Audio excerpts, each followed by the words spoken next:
Morning student, now we have to discuss today about DNA fingerprinting. देखिए DNA fingerprinting का नाम आया कहाँ से? इनिशियली पहले हम क्या करते थे? DNA fingerprinting नहीं करते थे, हम करते थे केवल फिंगरप्रिंटिंग. फिंगरप्रिंटिंग क्या होती है? फिंगरप्रिंटिंग होती है सिंपली है, आपने सुना भी होगा और देखा भी होगा कि जो हमारे हाथों के ऊपर जो ये फिंगर के जो प्रिंट होते हैं इसको लिया जाता था. खासकर कोई क्राइम सीन होता था या कहीं पर कुछ इस तरीके की चीजें होती थी जहां हमें पता लगाना होता था कि यहाँ पर कोई आया है नहीं, तो इनिशियली तौर पर हम इन फिंगर के प्रिंट लेते थे और ये मान कर चलते थे कि हर एक व्यक्ति का जो फिंगर का जो प्रिंट है वो एक यूनिक प्रिंट है, उसके जैसा कोई दूसरे का प्रिंट नहीं हो सकता. और आप करके भी देख सकते हैं, आप कोई भी कलर्ड स्ट्रक्चर में लीजिए. पहले लोग जो अनपढ़ होते थे, साइन नहीं कर पाते थे, वो भी क्या करते थे, फिंगर का एक प्रिंट लेते थे और पैड में और लगा देते थे. ये माना जाता है कि ये फिंगर का प्रिंट कभी भी मैच नहीं करेगा. हर एक इंडिविजुअल का कैसा होगा, इंडिविजुअल यूनिक प्रिंट होगा. लेकिन बाद में पता चला कि लोगों ने इसका मिसयूज किया. खासकर बैंक की बात तो मैं नहीं कर रहा, लेकिन चाहे वो अलग तरीके के क्राइम सीन्स हों जहां पर लोगों ने ग्लव्स पहनना शुरू कर दिया, तो उस कंडीशन में ये जो फिंगर के प्रिंट थे वो जो है तो विजुलाइज होना पॉसिबल नहीं है. इसी फिंगरप्रिंट वर्ड को लेकर कि ये हर एक व्यक्ति का इंडिविजुअल का यूनिक होता है, इसी कॉन्सेप्ट को लेकर वर्ड बना डीएनए फिंगरप्रिंटिंग. मींस क्या डीएनए में कुछ ऐसा है जो यूनिक है, अलग है, वो केवल और केवल हर एक इंडिविजुअल का वही होगा, कोई और दूसरा नहीं होगा. एग्जाम्पल के तौर पर हम सबके आधार कार्ड बने हुए हैं और हर एक व्यक्ति का अपना एक आधार कार्ड नंबर जो हमने बनाया, लेकिन वो क्या है, वो आउटसाइडर है. हम कल की डेट में जाकर वो आधार कार्ड फाड़ के फेंक दें और एक दूसरा आधार कार्ड बना लें तो उसका एक दूसरा नंबर मिल जाएगा, कुछ अलग दूसरे डॉक्यूमेंट देंगे.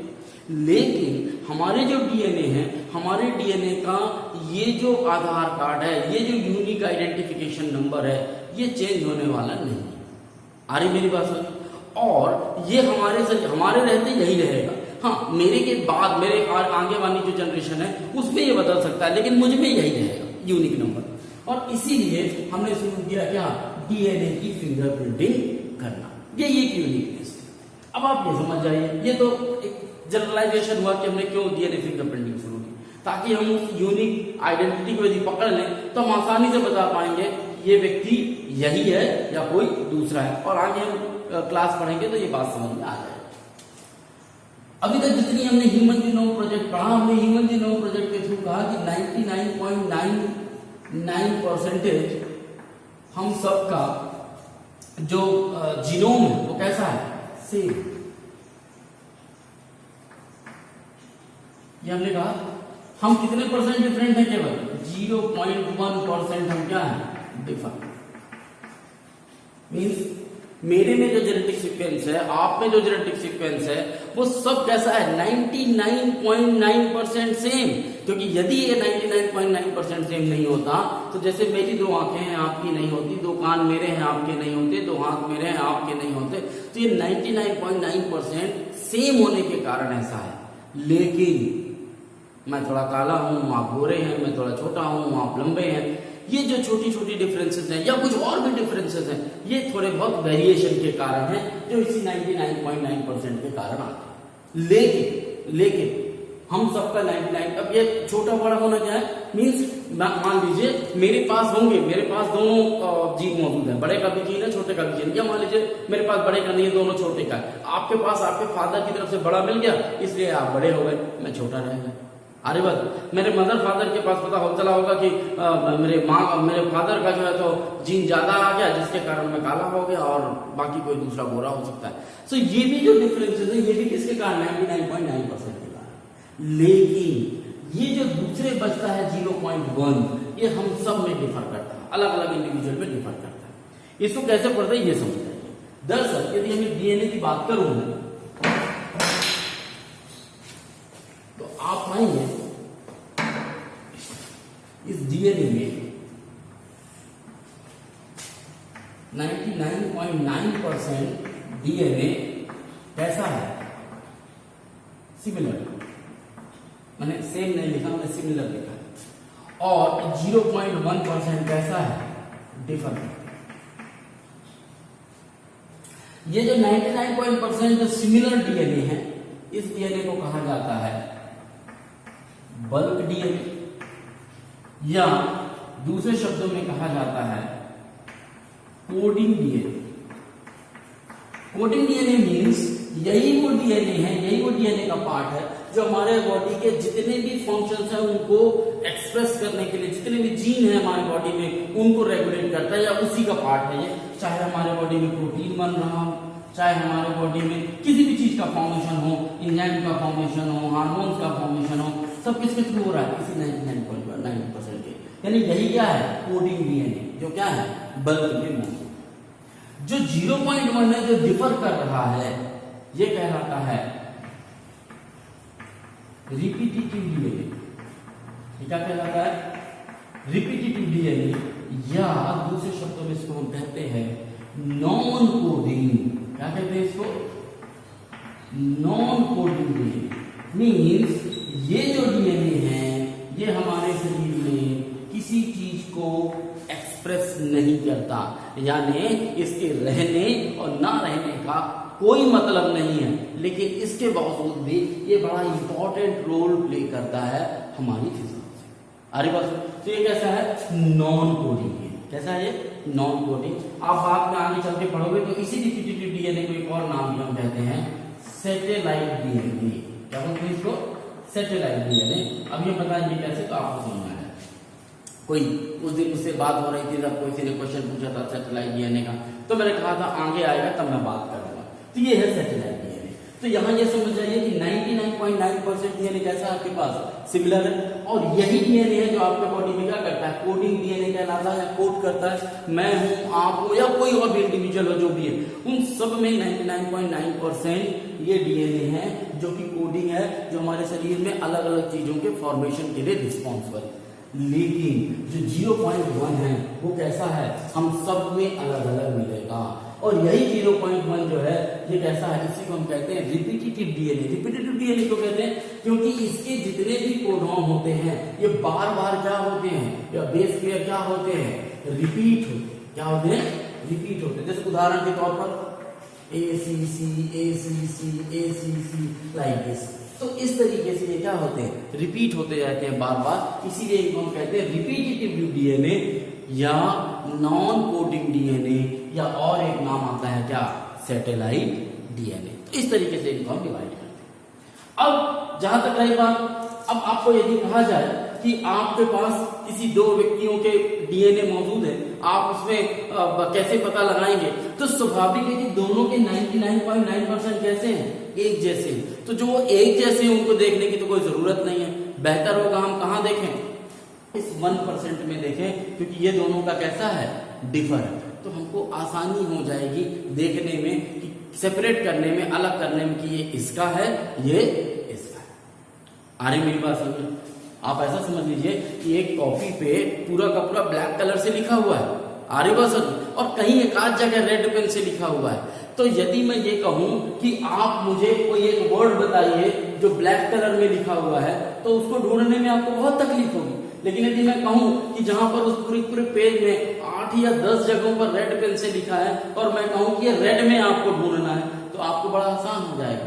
तो 100% में 99% को आपको किनारे कर देना है, जो 1% बचेगा उसी पे आपको काम करना है, उसी पे आपको ढूंढना है कि इसमें जो डिफर वाला जो पोर्शन है उसमें भी आखिर क्या डिफरेंस हमको देखने को मिल रहा है। आर्य भाषा बहुत अच्छा एग्जाम्पल है। आप कंप्यूटर पे काम करते हैं, आपने कोई एक लेटर लिखा हुआ है, जैसे ही आप लेटर लिखते हैं, अब आपको कहा जाए कि इसमें गलती कहाँ कहाँ है, तो बड़ा मुश्किल हो जाएगा हर एक वर्ड को चेक करना। लेकिन आप जानते हैं कंप्यूटर में ऑटो स्पेल आता है, तुरंत सबके नीचे क्या कर देता है? वो लाइन खींच देता है या एरो बना देता है। हमको तुरंत पता चल जाता है कि इन वर्ड में शायद सिस्टम जो है हमको गलती बता रहा है। ऐसा नहीं कि सबके सब वर्ड गलत होते हैं, लेकिन कुछ वर्ड जैसे आप कोरबा लिख दीजिए तो हो सकता है कि वो उसको गलत बताए, क्योंकि एक शहर का नाम।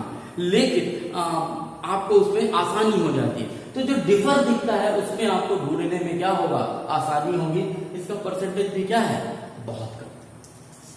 अब पहले बात कर लेते हैं कि ये अलग करने से पहले थोड़ा इस पे और ध्यान दे लेते हैं।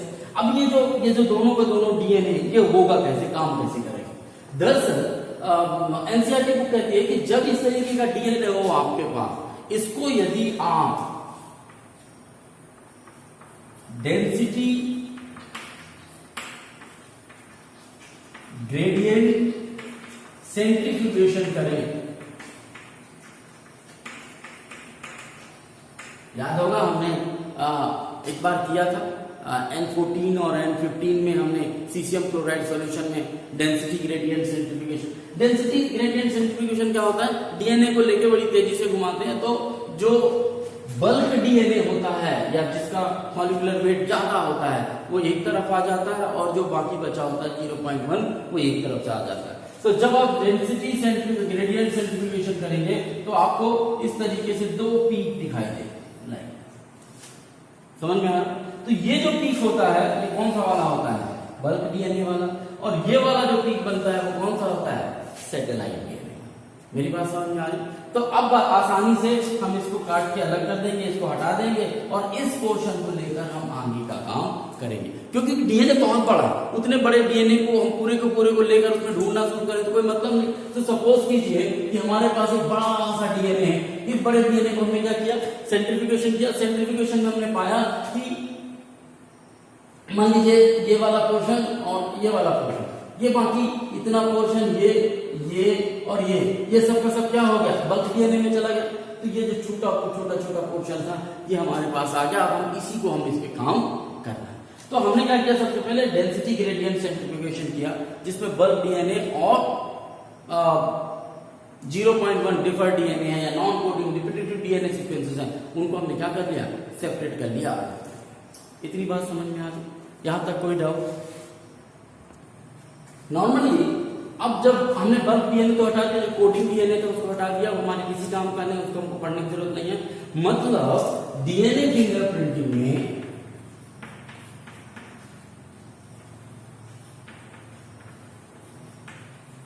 हमारे काम की जो चीज है वो क्या है, रिपीटेटिव डीएनए, या आप कह सकते हैं इसको क्या,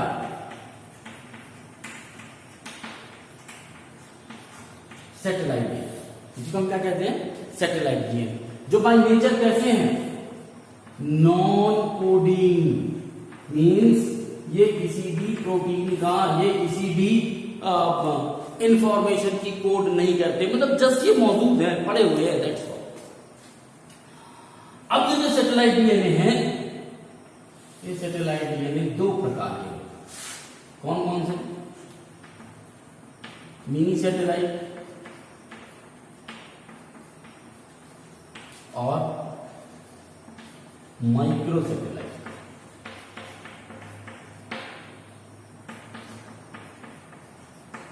देखिए मिनी और माइक्रो का जो डिवीजन है वो दरअसल तीन कॉन्सेप्ट को लेकर है कि हम सैटेलाइट जो डीएनए होंगे उनको कैसे डिवाइड करेंगे। तो जब सैटेलाइट डीएनए की बात आती है तो सैटेलाइट डीएनए को डिवाइड करने के लिए हमारे पास जो तीन तरीके हैं जिनके बेसिस पे हम सैटेलाइट डीएनए को डिवाइड करते हैं, तो वो तो सबसे पहला होता है एटी और जीसी का रेशियो।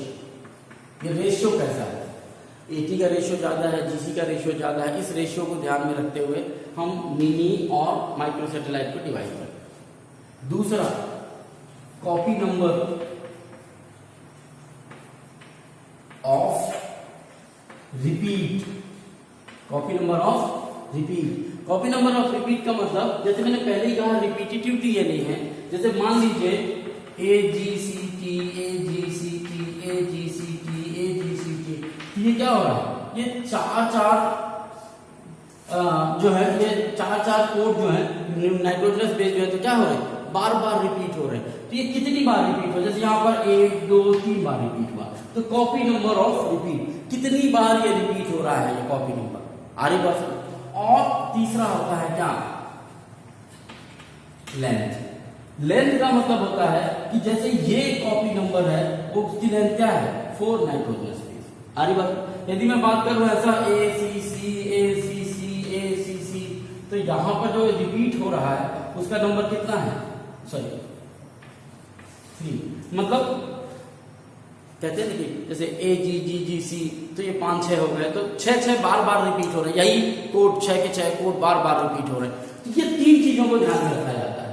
AT और GC का रेशियो क्या है, कॉपी नंबर ऑफ रिपीट कितने हैं, यहाँ 3 बार रिपीट हुआ कि 5 बार रिपीट हुआ कि 8 बार रिपीट हुआ, और इन सीक्वेंस की लेंथ क्या है, सीक्वेंस कितनी बार रिपीट हुए और सीक्वेंस की लेंथ क्या है। ये कुछ क्राइटेरिया है जिनके बेसिस पे हम सैटेलाइट डीएनए को डिवाइड करें। तो हमने यहाँ सैटेलाइट डीएनए को मिनी सैटेलाइट और मैक्रो सैटेलाइट में डिवाइड किया है। मिनी सैटेलाइट में आप ये मानकर चलिए कि जो बेस होते हैं, नाइट्रोजनस बेस होते हैं, वो 10 से 60 इनकी लेंथ होती है, 10 से 60 बेस पे। जबकि माइक्रो सैटेलाइट जो उससे भी छोटा होता है, उसकी लेंथ होती है 2 से 8 से बेस पे। तो यानी आप कह सकते हैं कि जो जिन सेगमेंट की साइज में छोटे 2 से 8 नाइट्रोजनस बेस लेके जो बार बार रिपीट होते हैं, उनको हम मैक्रो सैटेलाइट के अंतर्गत रखते हैं, और जो 10 से 60 बेस पेयर लेके रिपीट होते हैं, उनको हम मिनी सैटेलाइट डीएनए कहते हैं। इन मिनी सैटेलाइट डीएनए को एक और नाम भी दिया जाता है, नाम होता है उसका क्या, VNTR। क्या होता है, VNTR। इसको बोलते हैं वेरिएबल नंबर टैंडम रिपीट। इसी तरीके से माइक्रो सैटेलाइट की मैं बात करूं, इनको कहा जाता है STR, शॉर्ट टैंडम रिपीट।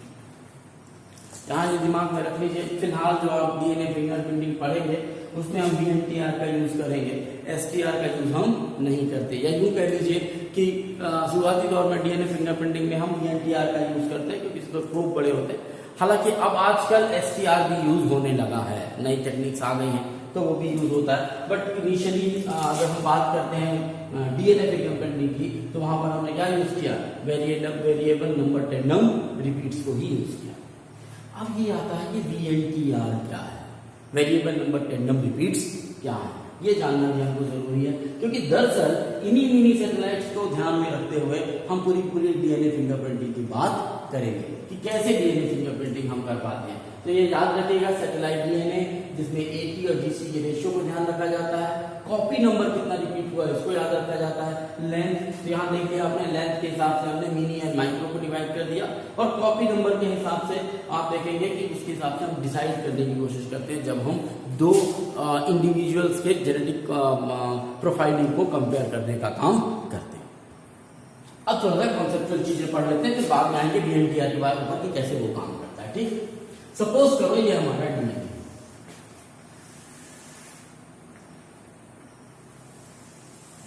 ये हमारा क्या है, डीएनए। कोई एक क्रोमोसोम ले लिया, मान लीजिए हमने यहां पर हमने क्रोमोसोम 1 मान लिया। Okay, chromosome 1। अब क्रोमोसोम 1 का एक डीएनए में मान लीजिए ये वाला जो पोर्शन है ये किसी एक जीन को रिप्रेजेंट कर रहा है। जीन को रिप्रेजेंट कर रहा है मतलब ये पोर्शन क्या बनाएगा, ये कोडिंग सीक्वेंस है, और कोडिंग सीक्वेंस होगा तो कोई ना कोई प्रोटीन का फॉर्मेशन करेगा। आगे बात, सपोज करते हैं ये प्रोटीन मेरे हेयर के कलर को ब्लैक करेगा, ये इस काम के लिए है ना, जो अभी थोड़ा कम जनरेट हो रहा है, इसीलिए काले नहीं रहेगा। मान लीजिए यहां पर एक दूसरा जीन मौजूद है, तो ये भी क्या करेगा, ये भी कोडिंग जीन है, या यूं कहिए बल्क डीएनए का पार्ट है एक तरीके का। ये भी क्या करेगा, ये भी प्रोटीन का फॉर्मेशन करेगा, और ये प्रोटीन जो है मुझे गोरा बनाएगा, फेयर कलर। है ना, पढ़ाते पढ़ाते ही मैं खुश फहमी पा लूंगा अपने आप में कि मैं ऐसा हूं। तीसरा जीन है, मान लीजिए ये भी कोडिंग होगा, ये भी कोई ना कोई प्रोटीन बनाएगा, और ये प्रोटीन मान लीजिए मेरी हाइट के लिए। आगे मेरी बात सुन, तो ये 3 प्रोटीन है। अब याद रखिए, यदि क्रोमोसोम 1 में जीन नंबर 1 हेयर कलर के लिए है, जीन नंबर 2 फेयर कलर के लिए है, जीन नंबर 3 हाइट के लिए है, तो चाहे वो मैं हूं या आप हो, आपके भी क्रोमोसोम नंबर में जीन 1 का काम यही हो, हेयर का कलर। जीन नंबर 2 का काम होगा आपका थोड़ा साफ सुथरा है, पूरा है कि नहीं। जीन नंबर 3 का काम आपकी हाइट है या नहीं। इट डजंट मीन, अब दो चीजें हो सकती है, यदि इस जीन के पास यदि यहाँ क्योंकि पेयर ऑफ जीन होंगे, एक मदर की साइड से आएगा, एक पेयर ऑफ डीएनए होंगे या क्रोमोसोम होंगे, एक फादर की तरफ से आएगा, एक मदर की तरफ से आएगा। अब यदि आपके पास दोनों के दोनों जीन ब्लैक हेयर वाले हैं तब आपको ब्लैक हेयर होंगे। यदि एक जीन मान लीजिए ब्लैक हेयर वाला है, एक रिसेसिव है, तो भी आपको ब्लैक होगा। लेकिन दोनों यदि रिसेसिव हो गए तो आपके हेयर ब्लैक नहीं होंगे, ब्राउन हो सकते हैं, और भी जो कलर हो सकता है हेयर का वो।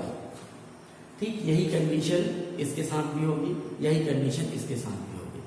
अब मान लीजिए हाइट की बात, तो हो सकता है कि मेरे फादर की तरफ से जो सेट ऑफ क्रोमोसोम आया हो वो रिसेसिव वाला आया हो, मेरी मदर के पास से भी रिसेसिव वाला ही आ गया, तो पता चला मेरी हाइट कम हो गई।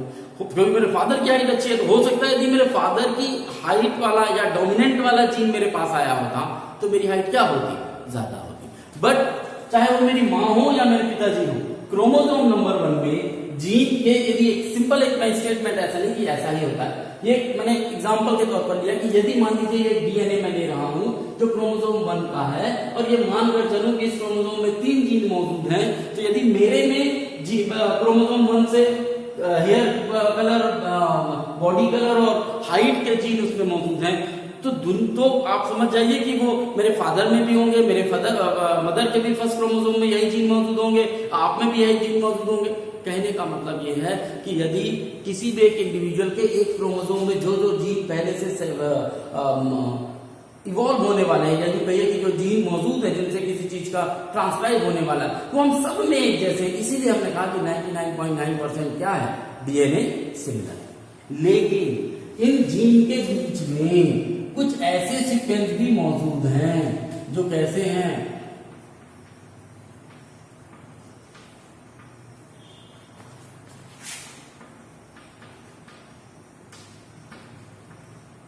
ये तो क्या हो गए, कोडिंग सीक्वेंस हो गए जिनसे कोड होगा कुछ ना कुछ। लेकिन इनके बीच में क्या मौजूद है, नॉन कोडिंग सीक्वेंस मौजूद है। और दरअसल ये नॉन कोडिंग सीक्वेंस जो है यही क्या है, यही बनाते हैं सैटेलाइट डीएनए। और ये नॉन कोडिंग सीक्वेंस कैसे हैं, बीच बीच में जीनों के रिपीटेटिव हैं, means A T T T ऐसा A T T G C A T T G C A T T G C, इसी तरीके से यहां मान लीजिए सी जी सी सी जी सी सी जी सी सी टी। अब साफ करेंगे इसमें कौन सी बड़ी बात है, इसमें क्या बड़ी बात है समझ जाओ। देखिए अब चाहे वो मेरा क्रोमोसोम हो या मेरे फादर का क्रोमोसोम हो या मेरी माँ का क्रोमोसोम, हम तीनों में कोडिंग जीन तो यही है।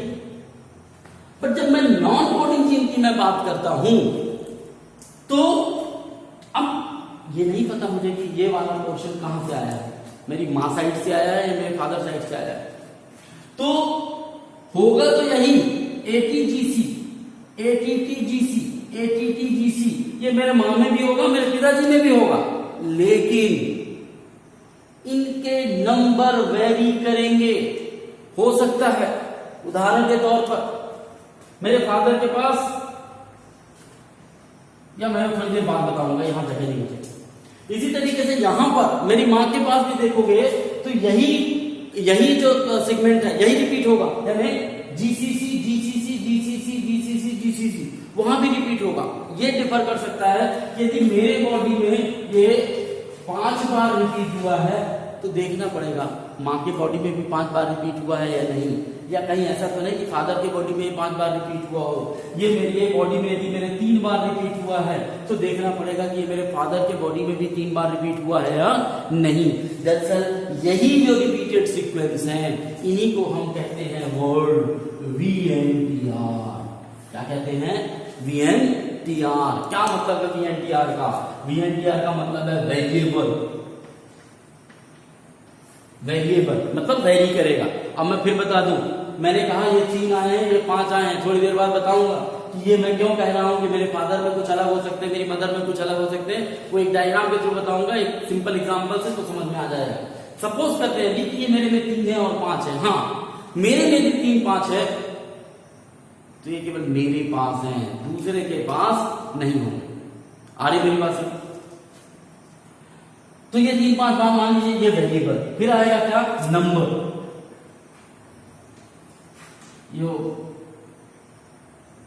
ये नंबर होगा, तो ये जो ये अलग अलग होंगे, इनके नंबर अलग होंगे। देन टेंडम मतलब नॉट रैंडम, ये अपने आप नहीं आए हैं, ये अपने आप नहीं आए हैं 3 और 5, ये कहीं ना कहीं मेरे को कहां से मिले हैं? मेरी फैमिली से मिला है, either from my mother side और from my father side. But मिला कहां से मेरे को? मेरे माता पिताजी लोगों से। तो वेरिएबल, नंबर, टेंडम और आखिरी में क्या आता है? Word repeat. तो ये बार बार क्या हो रहा है? रिपीट हो रहा है। वेरिएबल है मीन्स किसी से मिलेगा नहीं, नंबर अलग अलग नंबर आएगा, टेंडम मीन्स नॉट रैंडम, कहीं से भी नहीं आ गया, कहीं ना कहीं मेरे मदर फादर से मुश्तक आया है। एंड रिपीट, ये बार बार क्या हो रहा है? रिपीट हो रहा है। इसको बोलते हैं VNTR। क्या बोलते हैं इसको?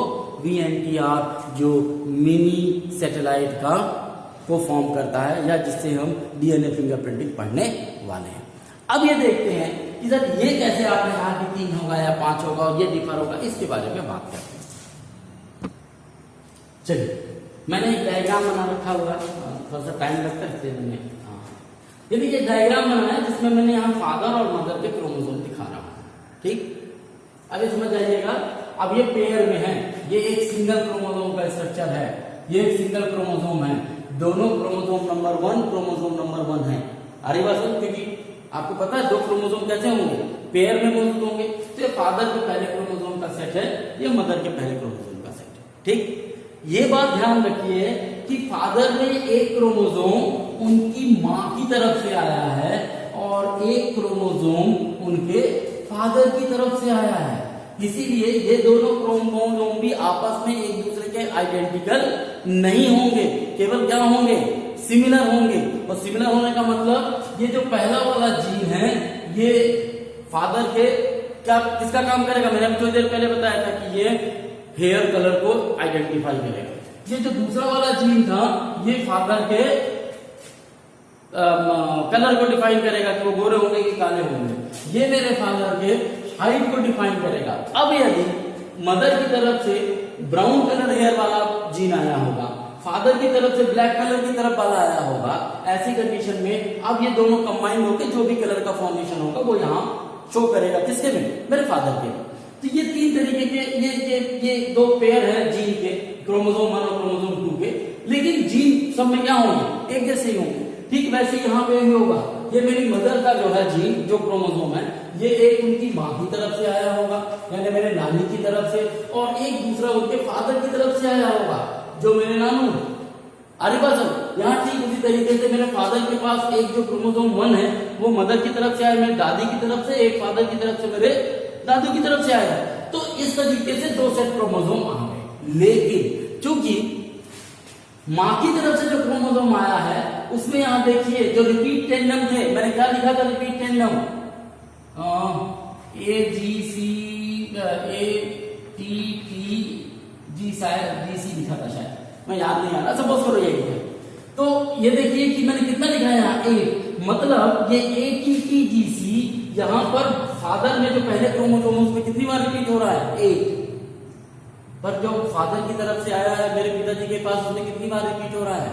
केवल 6 बार। तो कहने का मतलब ये है कि ये हर बार बदलता रहेगा। क्यों? क्योंकि ये क्रोमोसोम अलग जगह से आया, ये क्रोमोसोम कहां से आया? अलग जगह से आया। ठीक इसी तरीके से यहां मैंने जो ACC लिखा था, इसमें देखिए जो मदर की तरफ, यहां पे भी जो रिपीट सीक्वेंस है वो ACC ही है, लेकिन यहाँ 5 है, यहाँ पर कितना है? 3। ठीक यही कंडीशन यहाँ पे भी हुई, ATTGC और यहाँ ACC। Am I right? Clear हो रही मेरी बात? अब बात आती है मेरे फॉर्मेशन की कि मैं कैसे बनूंगा। अब समझिए, जब फादर का गैमेट फॉर्मेशन होगा तो आपको पता है कि 23 पेयर में से केवल एक पेयर ही जाएगा। तो आइदर ये वाला क्रोमोसोम आएगा मेरे पास या ये वाला आएगा मेरे पास। आ रही मेरी बात समझ? अब देखिए, हकीकत में मैं आपको बताऊं कि मेरे पास सपोज करते हैं ये ए है और ये बी, ये सी है, ये डी है। थोड़ी देर के जर्मिनेटिंग करनी। सपोज कीजिए फादर की तरफ से मेरे पास बी वाला क्रोमोसोम आता है और मदर की तरफ से मेरे पास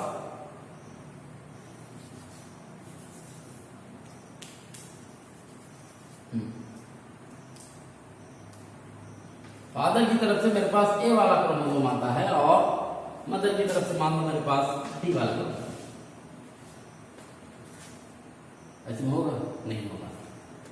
फादर की तरफ से मेरे पास ए वाला आया और मदर की तरफ से डी आया। चलो कोई बात, चलो ठीक, इतनी वस्तु।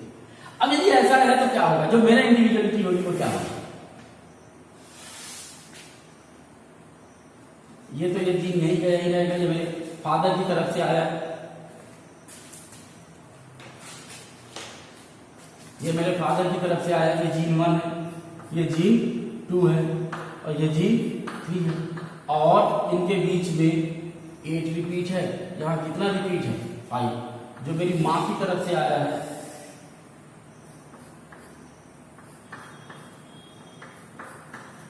यहां कितना है? 3। यहां कितना है? आ रही मेरी बात समझ? अब जब ये मेरी मदर की तरफ से है, क्लियर हो रही मेरी बात? अब आप समझ जाइए कि जब मैंने वहां दिखाया था आपको ये सेगमेंट दिखाए थे ATTGC, तो ये देखिए, आप देखिए कि यहां पर जब मेरा आप सेगमेंट लेंगे, यदि इस वाले डीएनए का लेंगे तो आपको कितने मिलेंगे? 8 और 3 5 मिलेंगे। और जब इस वाले को लेंगे तो कितना मिलेगा? 3 और 3 मिलेगा। इससे मैच नहीं करेगा, इससे मैच नहीं करेगा। हाँ, पर चूंकि मैं इन दोनों का बेटा हूं तो एक सेगमेंट मेरा इनसे मैच करेगा और एक सेगमेंट मेरा इनसे मैच करेगा। वो हम जब वहां बता रहे थे शायद हमने 5 और 3 बताया था, तो यहाँ एग्जाम्पल में शायद ये भूल गया था मुझे, तो मैंने 8 और 5 ले लिया था। तो आप उसको चेंज कर सकते। आई होप कि आपकी बात समझ में आ गई होगी कि ये है क्या वेरिएबल नंबर टेंडम रिपीट। तो यहाँ पर मेरे ये जो 8 बार क्या रिपीट होगा? ATTGC। यहाँ पे 3 बार क्या रिपीट होगा? ATTGC। मेरा जो बेटा होगा तो हो सकता है उसको ये वाला क्रोमोसोम नंबर 1 का ये वाला सेट जाए, या हो सकता है क्रोमोसोम नंबर 1 का ये वाला सेट जाए। और इसीलिए आपने देखा होगा एक ही माँ बाप के 2 बेटों का डीएनए मैच नहीं करता। क्यों? क्योंकि यदि मेरे पास फादर का ए वाला आया है, हो सकता है मेरे भाई के पास क्या जाए? बी जाए।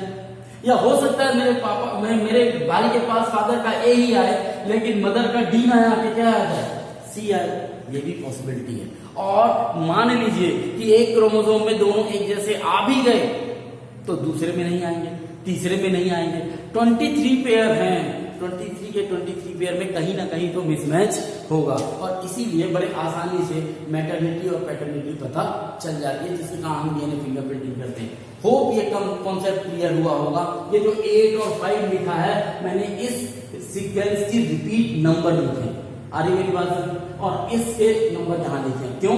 क्योंकि इन दोनों जीन के बीच में यही जो नॉन कोडिंग सीक्वेंस है ये रिपीट होगा। अब इसके नंबर बदल सकते हैं, 2 हो सकते हैं, 5 हो सकते हैं, 8 हो सकते हैं। कई बार म्यूटेशन के कारण ये नंबर बदलते हैं, कई बार कुछ और चीजों के कारण बदलते हैं। हाँ, ये जो कोडिंग सीक्वेंस है इनमें थोड़ी बहुत जब चेंजेस आता है तो आप देखते हैं कि उसके कारण आपको वेरिएशन देखने को मिलते हैं। इस तरीके की चीजें देखने को नहीं मिलती। होप आपके ये VNTR समझ में आ गया होगा। फिर भी कोई डाउट होगा फिर हम डिस्कस करेंगे। आगे बढ़, अब बात करते हैं डीएनए पॉलीमॉर्फिज्म। फिर उसके बाद मैं बहुत छोटा सा टॉपिक है तो इस पे फिर ज्यादा हम ध्यान नहीं देंगे। तो ये डीएनए पॉलीमॉर्फिज्म होता क्या? डीएनए पॉलीमॉर्फिज्म का मतलब होता है, पॉलीमॉर्फिज्म हम जानते हैं जब एक से ज्यादा फॉर्म में कोई चीज देखने को मिलती है तो उसको पॉलीमॉर्फिज्म कहते हैं। देखिए, यदि कोई चेंजेस आपके ऑटोसोमल क्रोमोसोम में हो तो अनफॉर्चुनेटली वो नेक्स्ट जनरेशन में ट्रांसफर नहीं होंगे। लेकिन यदि कोई चेंजेस आपके जर्म सेल्स में हो या सेक्सुअल क्रोमोसोम में हो या गोनेडियल सेल्स में हों, तो वो क्या होंगे कि जब आप गैमेट का फॉर्मेशन करेंगे और उस गैमेट के फ्यूजन से एक न्यू ऑर्गेनिज्म का फॉर्मेशन होगा, तो वो चेंजेस उसमें भी इन्फर कर जाएंगे। आप इस तरीके से समझ लीजिए एक्वायर्ड कैरेक्टर और इनहेरिटेड कैरेक्टर। तो जो आप गेन करते हैं जितनी भी चीजें, वो एक तरीके से, जैसे मान लीजिए मेरी हैंड राइटिंग मान लीजिए बड़ी खराब है, आ रही बात है, तो ये मेरा एक्वायर्ड कैरेक्टर है। ये मेरा क्या है? Acquired character. ये मेरे ऑटोसोमल क्रोमोसोम का काम है, ये इसमें कुछ नहीं किया जा सकता। लेकिन मेरी हाइट की जहां तक बात की जाए, वो मेरा ऐसा कैरेक्टर है जो मेरे साथ है, यानी वो इनहेरिटेड हो सकता है, क्योंकि वो मेरे सेक्स क्रोमोसोम के अंदर भी मौजूद है। तो जब कभी भी डीएनए पॉलीमॉर्फिज्म की बात आती है, तो ये कहा जाता है कि inheritable mutation. Inheritable mutation means कि जो म्यूटेशन का मतलब क्या है? Change in the genetic sequence. और खासकर कहां? यही रिपीटेड सीक्वेंस में जब चेंजेस आते हैं, तो change in the genetic sequence, जो म्यूटेशन को हम क्या बोलेंगे? चेंज इन जेनेटिक सेटअप, वो क्या हो? इनहेरिटेबल। इनहेरिटेड मीन्स इनहेरिटेड हो जाए, नेक्स्ट जनरेशन में चला जाए, पास टू नेक्स्ट जनरेशन। तो जब भी कोई म्यूटेशन नेक्स्ट जनरेशन में ट्रांसफर होगा, ऑटोमेटिकली वो क्या करेगा? पॉलीमॉर्फिज्म का फॉर्म करेगा। और जब वो इनहेरिटेंस ऑफ म्यूटेशन 0.01% से ज्यादा हो जाए, समझ जाइए वो पॉलीमॉर्फिज्म शो करेगा। उदाहरण के तौर पर मेरे फादर का जो जेनेटिक सीक्वेंस था, उसके हिसाब से जो क्रोमोसोमल सेटअप था या वेरिएबल नंबर टेंडम रिपीट था, वो मेरे में अलग आया। अब आगे आने वाली जनरेशन में अलग जाएगा। तो ये कहीं ना कहीं चेंजेस है जो हमको देखने को मिलेगा। और इसीलिए हर ऑर्गेनिज्म का क्या है? अपना यूनिक आइडेंटिटी है, या उनके रिपीट की हर क्या है? यूनिक आइडेंटिटी है। तो जब कभी भी डीएनए पॉलीमॉर्फिज्म का मतलब है कि जब अलग अलग सेट में विजुअलाइज हो, दिखाई दे, तब वो पॉलीमॉर्फिज्म है। और ये म्यूटेशन कैसा हो? इनहेरिटेबल हो, मींस नेक्स्ट जनरेशन में जाए। यदि मान लीजिए कोई चेंज जो मुझ में आया वो मेरे नेक्स्ट जनरेशन में पास ही नहीं हुआ, तो वो पॉलीमॉर्फिज्म नहीं हो, डीएनए पॉलीमॉर्फिज्म नहीं है, क्योंकि डीएनए में कोई चेंज नहीं आया। ये मेरा एक्वायर्ड कैरेक्टर था, चाहे मेरा बोलना हो, चाहे मेरा लिखना हो, मेरी बात करने की स्टाइल हो, ये सब मेरे साथ ही रहेगा, मेरी जनरेशन पे ट्रांसफर नहीं होगा, मेरे बेटे तक नहीं जाएगा। जो चीजें मेरे बेटे को गई हैं, वो कैसी है? वो इनहेरिटेड कैरेक्टर है, वो कहीं ना कहीं उसके डीएनए में उन्होंने चेंजेस लाया होगा। इसी को हम कहते हैं डीएनए पॉलीमॉर्फिज्म। और दरअसल डीएनए पॉलीमॉर्फिज्म वर्ड यहाँ इसलिए यूज किया गया क्योंकि हमें बात करनी थी किसकी? VNTR की, वेरिएबल नंबर टेंडम रिपीट्स। तो ये हम देख चुके हैं ऑलरेडी कि मेरे फादर में अलग था और मुझ में अलग है, यही VNTR। अब हम बात करते हैं कि डीएनए फिंगरप्रिंटिंग की कैसे जाती है, वो प्रोसेस कैसे है जिससे डीएनए फिंगरप्रिंटिंग करें, क्योंकि वो हमको बहुत इंटरेस्टिंग समझ में आता है। देखिए, अब हम जब डीएनए फिंगरप्रिंटिंग की बात करेंगे, तो इस प्रोसेस में हम आपके बुक के जो स्टेप है उन्हीं को लेकर चलेंगे और उन्हीं पे बात करते चलेंगे और देखते जाएंगे कि कैसे कैसे प्रोसेस होती है। साथ में मैं समझाते चलूंगा तो चीजें क्लिस्टर क्लियर होती जाए। सबसे पहली बात आती है कि कोई भी डीएनए फिंगरप्रिंटिंग है क्या? डीएनए फिंगरप्रिंटिंग ये है कि हमको पता लगाना कि ये जो हमारे पास कोई भी सब्सट्रेट मौजूद है, ये किसका है। यही तो है कि ये यूनिक आईडी नंबर, ये हमको चीज मिली है, इसके अंदर जो यूनिक आईडी है ये किसकी है, ये पता लगाना ही काम, यही काम है डीएनए फिंगरप्रिंटिंग का। नॉर्मली डीएनए फिंगरप्रिंटिंग हम करते हैं, कोई क्राइम सीन हो गया, मैटरनिटी पैटर्निटी वाला केस हो गया, या कोई मेडिकल बहुत प्रॉब्लम आ गई उसमें, तो इन सब चीजों में हम डीएनए फिंगरप्रिंटिंग करते हैं। तो एक एग्जांपल के साथ भी चलते चलेंगे। सपोज करो डीएनए फिंगरप्रिंटिंग नॉर्मल कंडीशन में करते हैं, कहीं कोई क्राइम सीन हो गया, वहां पर हमको बंदा आया जो है तो मुक्का मार के चला गया या लग गया। अब हमको पता लगाना है कि भैया किसने मर्डर कर दिया, किसने ये पूरी प्रोसेस कर दी। उसके लिए हम डीएनए फिंगरप्रिंटिंग करते हैं। डीएनए फिंगरप्रिंटिंग के लिए जरूरी है कि आपका डीएनए अवेलेबल होना चाहिए। मींस आप जिस भी क्राइम सीन में जहां पर भी आप मौजूद हैं, उस सीन पे उस कल्प्रिट का, उस मर्डरर का क्या होना चाहिए, हमको कुछ डीएनए मिलना चाहिए। डीएनए कहां से मिलेगा? डीएनए उसके ब्लड में हो सकता है, डीएनए उसके हेयर रूट्स पे हो सकता है, डीएनए उसके स्किन पे हो सकता है जिससे मिल सकता है, या उसने कहीं वॉमिटिंग की हो उसके थ्रू हो सकता है। तो ये बहुत सारे जहां जहां डीएनए पॉसिबल सेल मिल जाएगा तो डीएनए मिल जाएगा और डीएनए से हमारा काम बन जाएगा क्योंकि वो यूनिक कंडीशन मिल जाएगी। अब सपोज कीजिए कि कोई एक ऐसा एरिया है जहां पर कोई एक मर्डर हुआ है, वहां से हमने कुछ सैंपल कलेक्ट किए, ब्लड के सैंपल कलेक्ट किए। याद रखिएगा ये ब्लड के सैंपल आपके जिसका मर्डर हुआ है उसके भी हो सकते हैं। तो आप बहुत सारा सैंपल कलेक्ट करते हैं। आ रही मेरी बात सुन, आपको अलग अलग चीजें मिलती हैं उनकी आप सैंपल कलेक्ट करते हैं। तो सबसे पहला काम होता है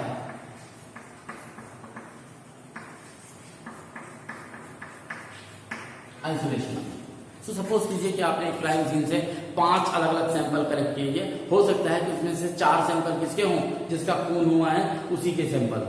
आरी बात समझ, ये भी पॉसिबल है, खून के छींटे हैं पड़े हैं तो आपने कलेक्ट किया तो पता चला उसके हों। तो बहुत सारी जगहों से सैंपल कलेक्ट किए जाते हैं और सस्पेक्ट को देखने की कोशिश की जाती है कि क्या ये मर्डर का सीक्वेंस हो सकता है या डीएनए हो सकता है। ऐसी जगहों पर ध्यान रख के कोशिश की जाती है। तो सबसे पहला काम है आइसोलेशन ऑफ डीएनए। हमने क्या किया, मान लीजिए किसी ने मर्डर किया हुआ है, उसका हमको ब्लड मिल गया उसके, या लड़ाई झगड़े में उसके बाल कुछ उसके हाथ में आ गए थे जो जिसका मर्डर हुआ, तो उसके रूट हेयर से हमने क्या निकाल लिया, आइसोलेशन ऑफ डीएनए कर दिया। लेकिन ये डीएनए कैसा है,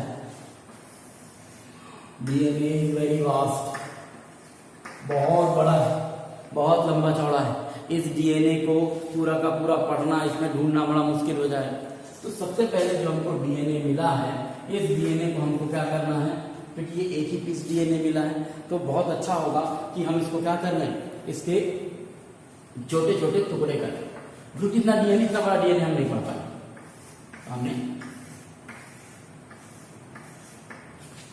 पूरी बुक आपको क्वेश्चन दे देगी, पढ़ डालो तो क्या करेंगे आप, चैप्टर वाइज चैप्टर पढ़ेंगे, छोटा छोटा करके पढ़ेंगे। तो हमने सबसे पहले क्या कि आइसोलेशन ऑफ डीएनए कर दिया, और आइसोलेशन ऑफ डीएनए करने के बाद हमने दूसरी प्रोसेस क्या की, क्या है तुम्हारे बुक में, digestion of DNA.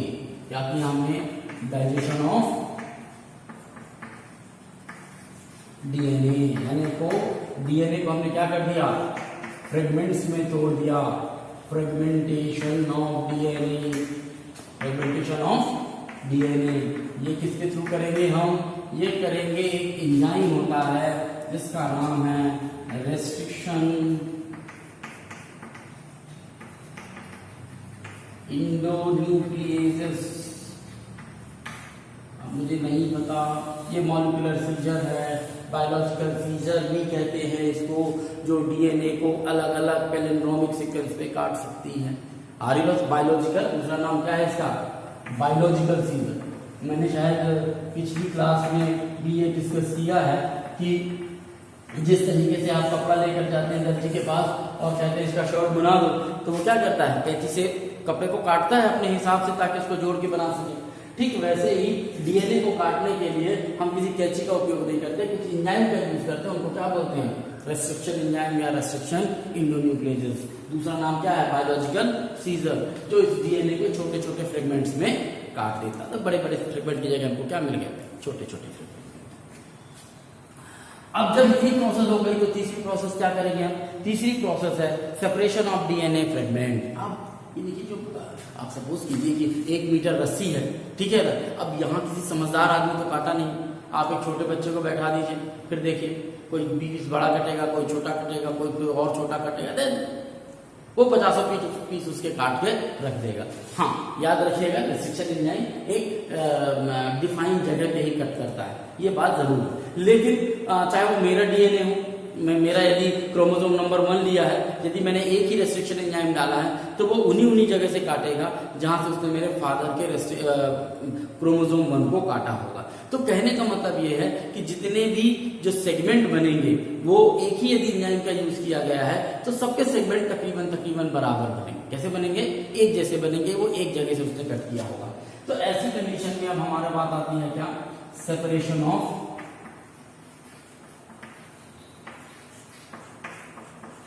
DNA segment. ये जो डीएनए के अलग अलग छोटे छोटे टुकड़े हैं, इनको हमको क्या करना है, अलग करना। तब अलग करेंगे तभी हम एक जैसे टुकड़ों को एक साथ रख के उनकी स्टडी करने में आसान होगा। तो सेपरेशन ऑफ डीएनए सेगमेंट करना है। दरअसल ये जो सेपरेशन की प्रोसेस है ये एक मेथड के थ्रू होती है जिसको हम बोलते हैं जेल इलेक्ट्रोफोरेसिस। दरअसल हालांकि जेल इलेक्ट्रोफोरेसिस है आपके आगे की क्लास में, वो है बायोटेक्नोलॉजी में, लेकिन चूंकि यहाँ पर बात आ गई है तो अभी मैं बताऊंगा कि जेल इलेक्ट्रोफोरेसिस में हम करते क्या है। दरअसल जेल इलेक्ट्रो थोड़ा सा बाकी डिस्कस हम करेंगे जब हम बायोटेक्नोलॉजी में आएंगे। जेल इलेक्ट्रोफोरेसिस एक टेक्निक होती है जिसमें हम क्या करते हैं कि इस तरीके का प्लेट डेवलप करते हैं और इस प्लेट में एग्रोज जेल डालते हैं। क्या डाल देते हैं? एग्रोज जेल।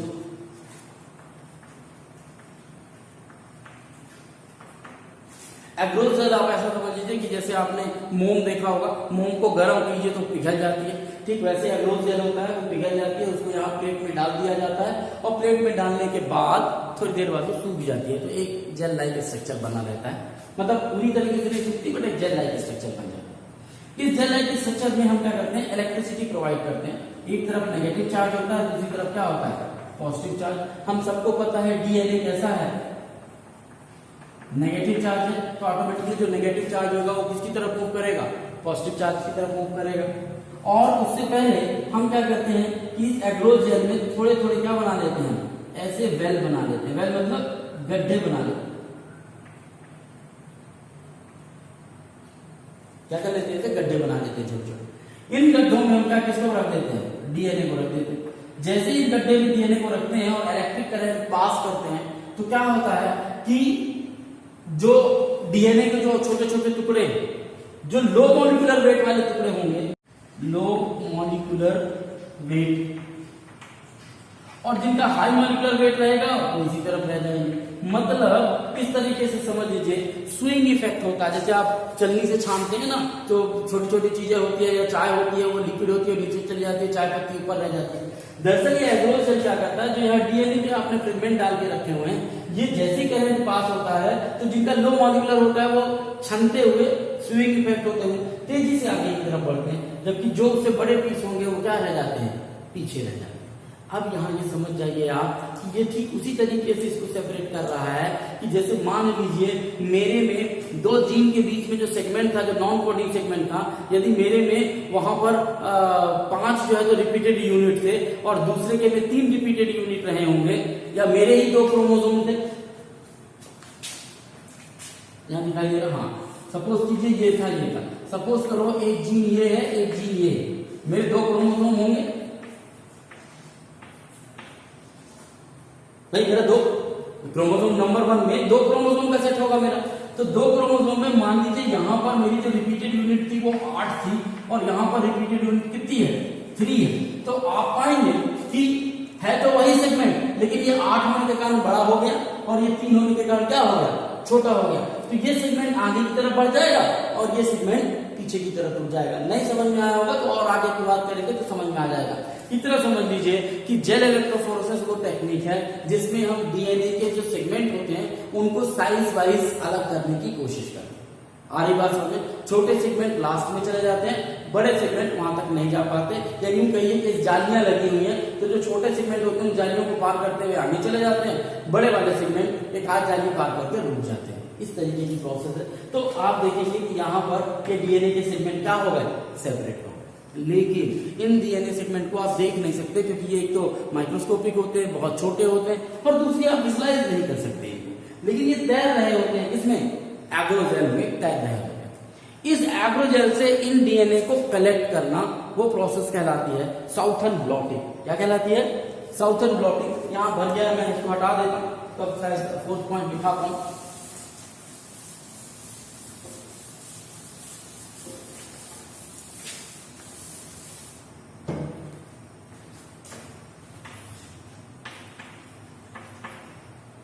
साउथर्न ब्लॉटिंग कहलाता है। ये ब्लॉटिंग टेक्निक है।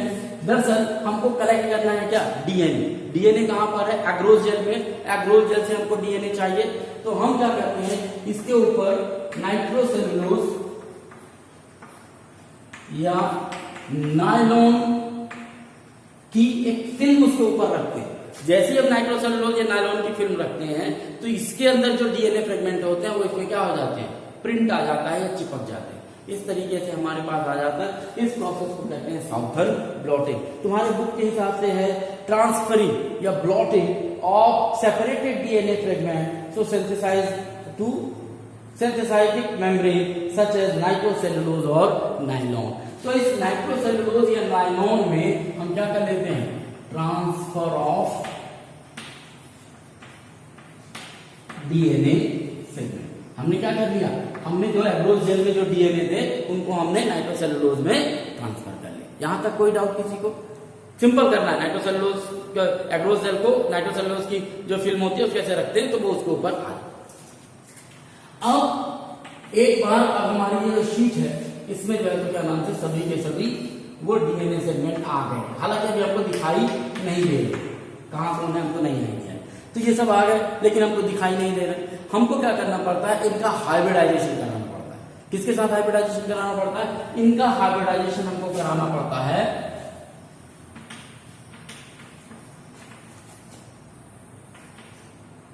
Radio active proof.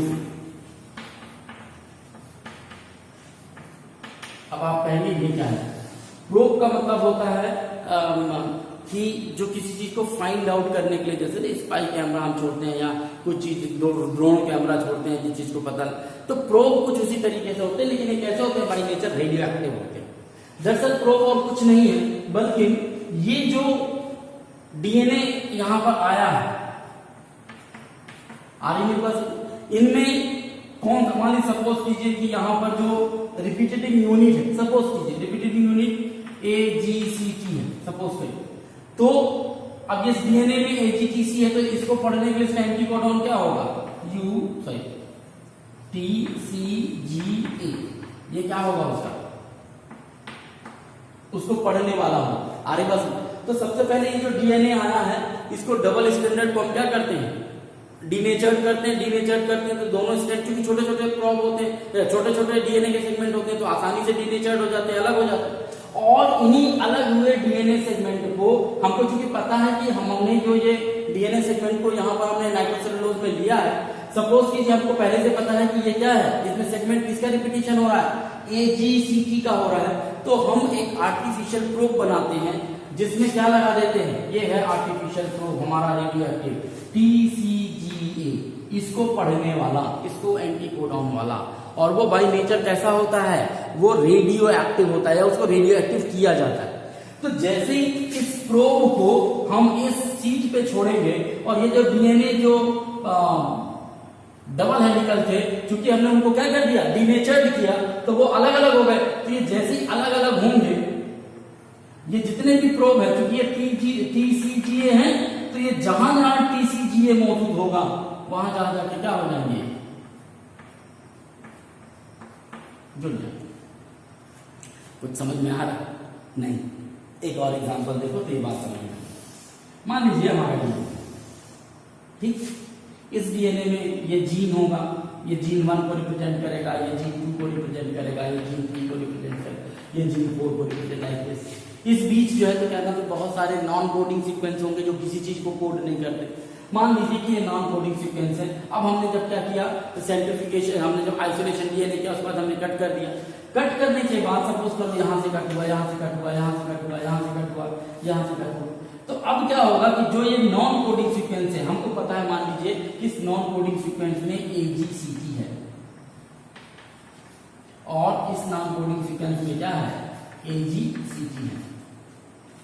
बाकी जगह भी हो सकता है, नहीं भी हो सकता है। अरे बस, तो जो ये जो जीन 1 वाला है, जीन 2 वाला है, जीन 3 वाला पोर्शन है, क्योंकि इसमें AGCT कहीं नहीं है, तो ये जो प्रोब होगा ये उन सेगमेंट में या उन डीएनए के साथ नहीं जुड़ेगा ही नहीं, केवल जुड़ेगा कहां, जहां पर ये मौजूद है AGCT।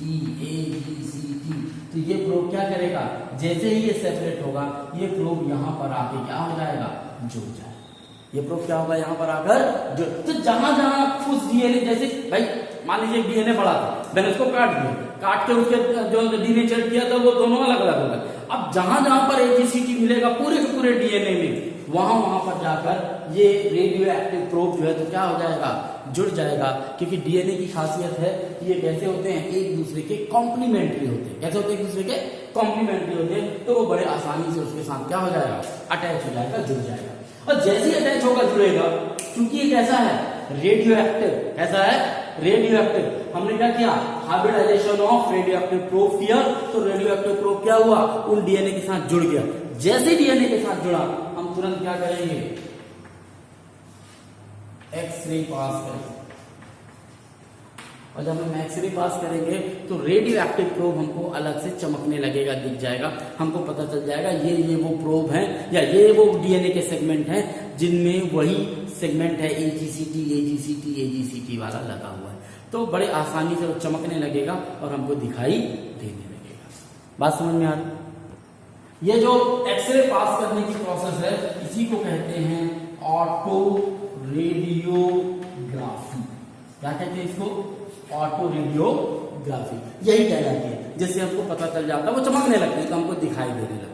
कोई प्रॉब्लम, हमने क्या किया, आइसोलेशन ऑफ डीएनए किया, डीएनए को छोटे छोटे टुकड़ों में काटा, फिर उन टुकड़ों को अलग अलग साइज के हिसाब से हमने सेपरेट किया by the process known as gel electrophoresis.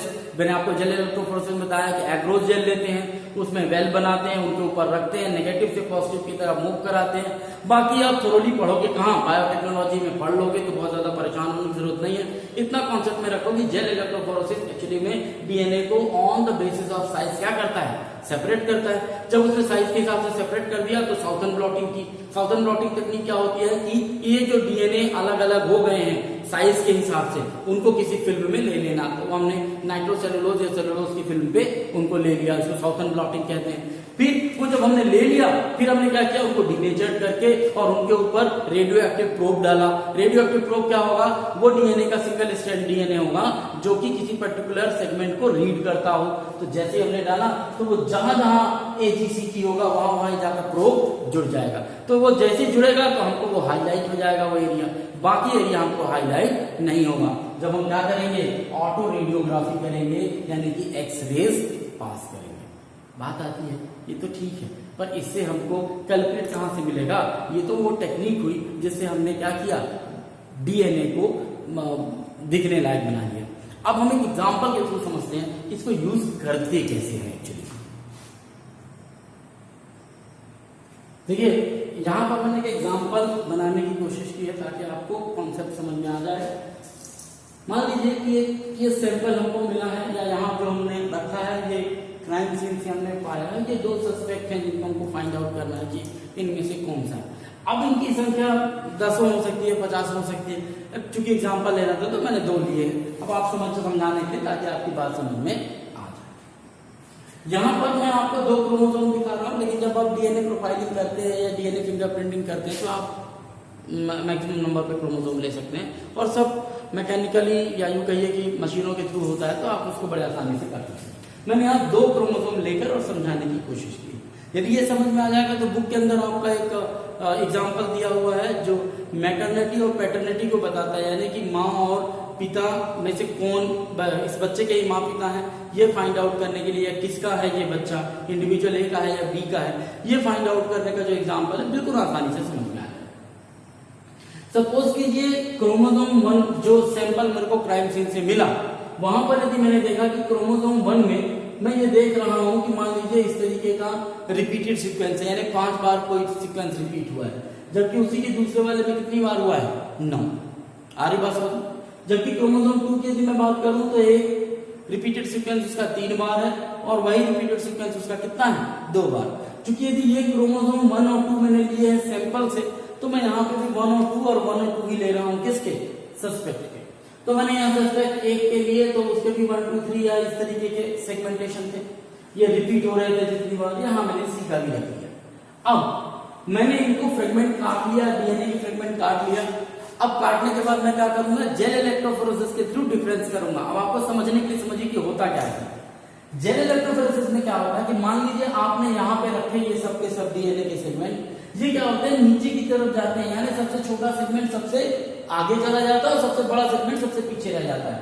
तो यदि इस वाले में आप देखेंगे तो आप पाएंगे कि ये 2 बार रिपीट होने वाला जो सीक्वेंस है, नॉन कोडिंग सीक्वेंस, ये सबसे नीचे जाता हुआ आपको दिखाई देगा, ये 2 के सामने। मतलब जो एक सेट वाला रिपीटेड सीक्वेंस होगा वो यहाँ आएगा, 2 वाला यहाँ, 3 वाला वाला यहाँ, यदि इसके 4 वाला होता तो यहाँ 5 वाला, यहाँ 6, 7, 8 और लास्ट में मैंने 9 ही रखा है। तो ये क्या होगा कि ये स्विंग मेथड के थ्रू नीचे की तरफ आता जाएगा।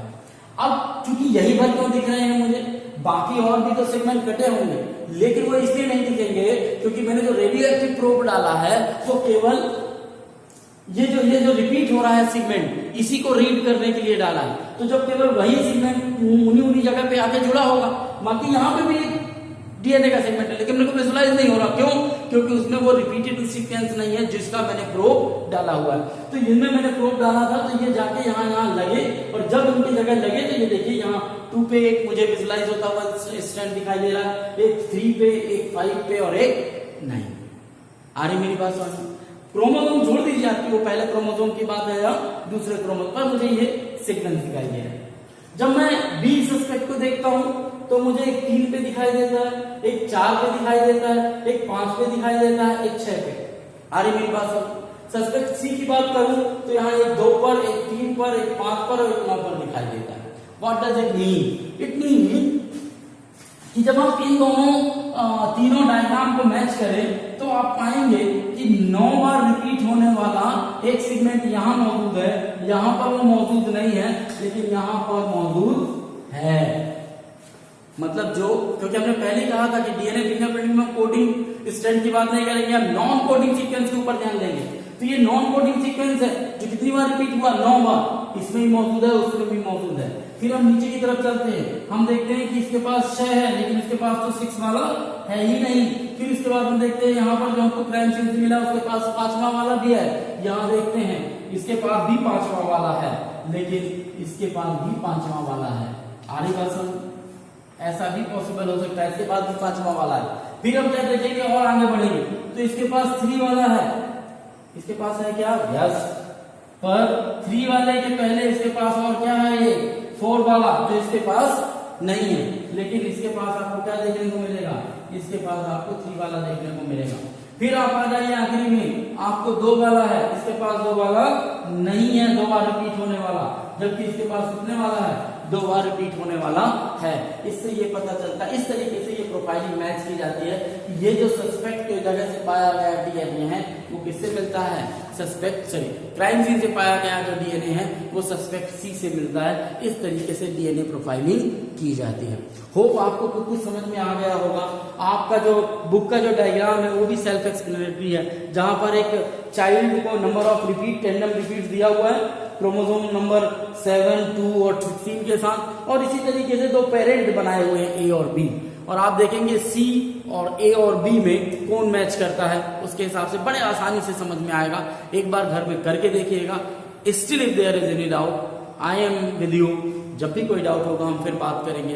होप आज आपको डीएनए फिंगरप्रिंटिंग क्लस्टर क्लियर हो गया होगा, यहाँ पर कोई आपको परेशानी नहीं होगी। फिर भी कहीं कोई डाउट है आप फिर मिलिए, व्हाट्सएप कीजिए, अपने डाउट रेज कीजिए, मैं फिर उसको क्लियर करने की कोशिश करूंगा। तब तक के लिए हैव ए नाइस डे, और होप आज ये चैप्टर भी खत्म होता है और इसके साथ हम बात करेंगे नेक्स्ट चैप्टर की, दैट इज एवोल्यूशन, वो नेक्स्ट टॉपिक पे बात करेंगे। Have a nice day.